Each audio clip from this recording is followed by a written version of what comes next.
Hello everyone, this is Defense Politics Asia, and this is a quick update in a sense, all the arrow maps that you guys like. To talk about the situation now over in Bakhmut. So we all know that Bakhmut is now under severe pressure by the Russian forces, and the Ukrainians are currently holding the lines over at the eastern outskirt where the Russians are currently pushing. They are holding the southeast part, and they are also under pressure at Krasna Hora and Pidhorodne, and they are trying very hard to attack and all hold Opine, and but however, based on the latest information we have, there's a very weird situation where the Ukrainian Defense Ministry reported the fighting at Ivanivske. So there is some kind of a push by the Russian forces in this direction. And on top of that, we have Surya maps reporting there's an attack in this direction.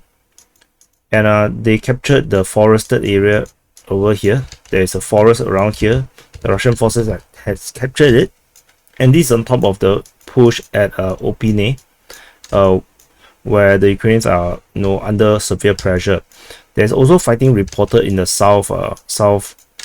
the southeastern part, which I mentioned, and there is also reports that the Russian forces is now moving out of the Sinyak town plant. This icon here, this plant here, they are now pushing into the city through the what is it called, the factory area. And there is also this push, and they are somewhat holding the position around here as well against the Ukrainians fierce fighting in the urban area. And Surya maps also updated that the Russians have captured a certain part of this forested area. They have made progress, so they are pushing in the the northeast as well. Pidhorodne ceased fighting, and the Russian Defense Ministry also mentioned that they are attacking Krasna Hora. And ignoring whatever is happening around here, we are talking about Bakhmut only. As you can see, this situation is not looking very good, and there's also fighting towards Klishchiivka, if it matters in this way.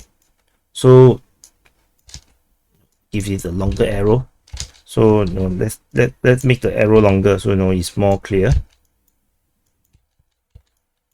So this is what we are looking at now, and the significance of this is that previously we did mention that I did mention in my analysis that the Russians are trying to go in this way in the pincer movement. This is what they are trying to do, and with the defeat of Pidhorodne and Krasna Hora, they will be able to move towards Bakhivka as well as Yahidne, and this will be able to cut off this resupply route from the north. That means there's no more reinforcement able to come through the north, and from Ivanivske, sorry. If the Russians are able to hold this to attack here, or even they don't even go to Ivanivske itself, this Ivanivske, if they can just move flank northward, they can also cut off this route, cut off this road, and this road is gone. And from this point, they can actually hold a position. They can hold a position like this and push northward and cut off this, only the one last road left into Bakhmut. So this is the other major road. This road is preferred because this road is longer. It's wider. This is a major road, and this is a major road to Slovyansk. And this major road is very important. There's only these three roads left, important roads that is left for the Ukrainians to resupply Bakhmut City. Whoops, I wrong button, sorry. Bakhmut City. So I'm not sure what the Ukrainians can do at this point of time, other than defend like their life depends on it, because literally their life depends on it. And maybe they might want to try something bold. For example, launch a counteroffensive in this direction, so that they can stop this advance towards Ivanivske, so that they can flank in this way, go to the rear of Opine. That will be one way, and this will actually put pressure on the Russians to actually go backwards from the southern side of Bakhmut. That will actually helps to elevate some pressure over here. If not, the Ukrainians can also try to push southward in this way, and this will actually cut the offensive at Klishchiivka, so that they can actually redeploy northward, or redeploy northward towards Bakhmut.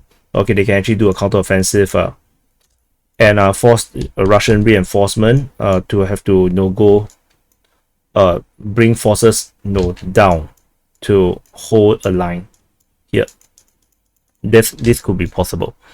In the north, I'm really not sure what they can do.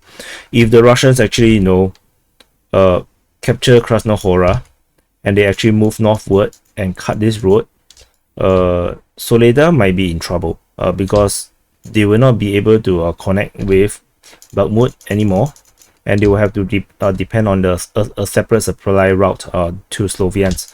So the situation here is tremendously critical for the Ukrainian forces, which is why we are seeing a lot of Ukrainian reinforcement coming into Bakhmut itself. They are all moving towards Bakhmut and try to hold the positions at Bakhmut. But like I said, this is likely to develop into a pincer, and if the Russians actually able to close the pincer, then the entire Ukrainian forces within Bakhmut will be encircled, which is not something that we want. I think the Ukrainians will be at certain point be forced to redraw should they not able to hold Ivanivske, and if they also lose Krasna Hora or Pidhorodne, I think we might actually see a Ukrainian withdrawal into Chasivya.